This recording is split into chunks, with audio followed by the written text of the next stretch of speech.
Hello, I'm Benjamin Barnett, and today I will be reflecting upon my experiences at Elizabethtown Area High School. For my placement, I was placed with Miss Joni Hilbert Hess in an IU 13 special ed support class. I was at the school 3 times on 3 individual separate occasions, with these dates listed below. I'm excited to share my experience and all the excitement that came along with it. I've made memories that I will never forget and am excited to experience my next adventure. In my placement, I was given the opportunity to observe and participate in Miss Joni Hilbert Hess's IU 13 MDS classroom. This classroom consisted of Miss Joni Hilbert Hess and 3 other special education providers. The students within the classes ranged from 10th grade to 12th grade, as well as the content varying within the class from science to reading comprehension, even down to fine motor skills. Every aspect of a child's education was addressed. The class I was placed in was nothing short of amazing. Every day I walked in, I looked forward to a new challenge and a range of excitement from every student within the class. The class consisted of 5 students, but usually no more than 3 showed up on a daily basis. In this class, every student had some type of learning disability. This meaning 100% of the students had a learning disability. The class consisted of 2 boys and 3 girls, all of their ethnicities being white. They ranged from age 15 to 21, again spanning from grades 10 to 12. Within the class, there were many learning support tools that were taken advantage of.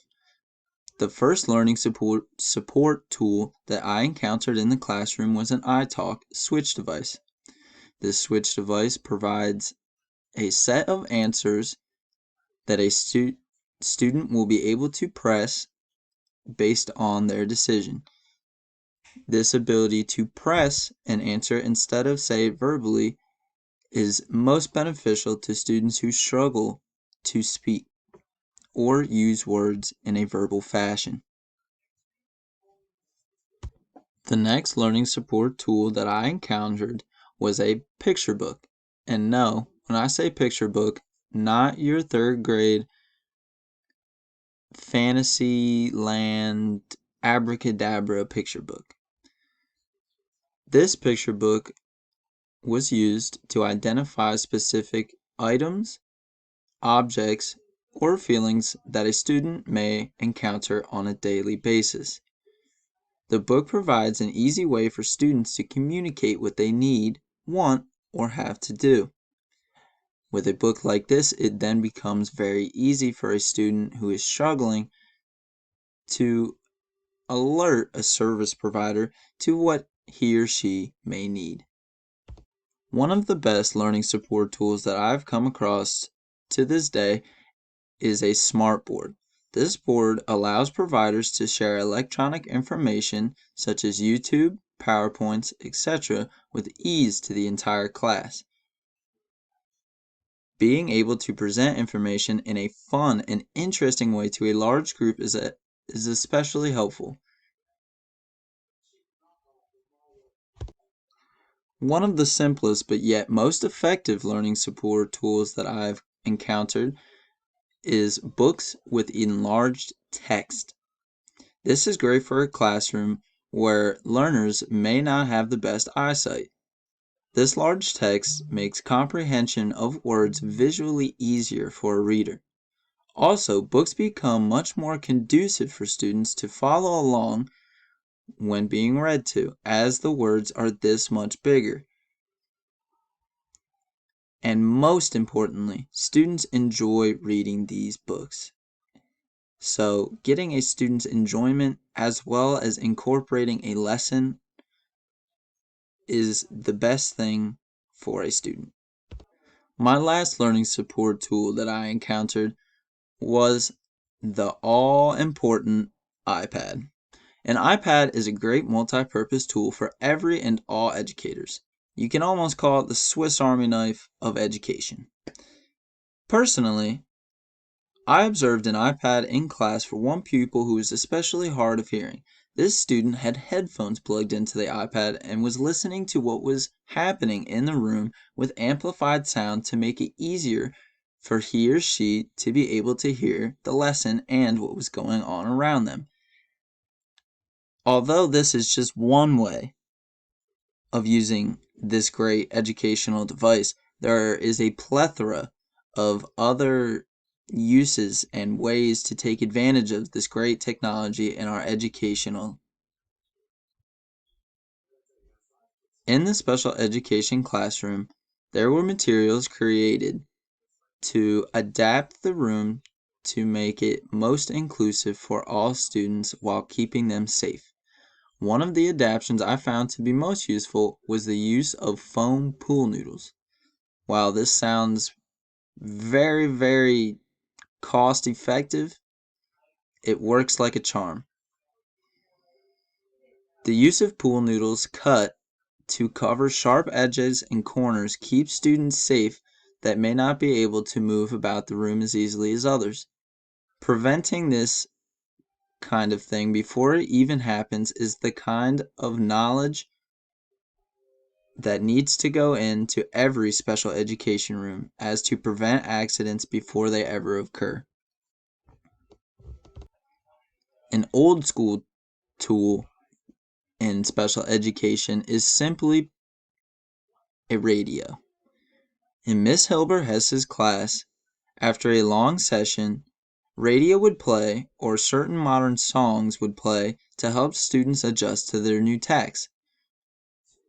It was visibly effective, and students who may have been uncomfortable and irritated after a last lesson that was particularly hard or stressful to them become more cooperative, or even to the extent of being called happy.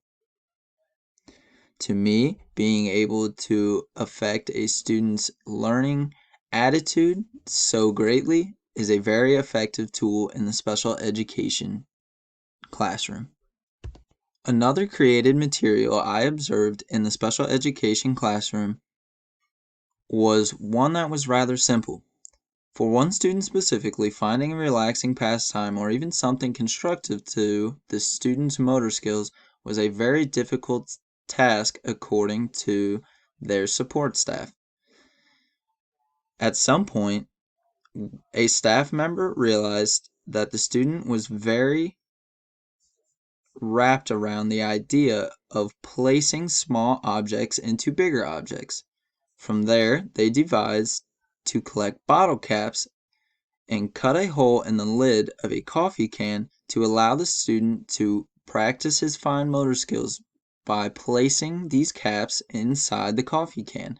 This not only helped the student's sorting skills, but also provided a relaxing pastime for the student.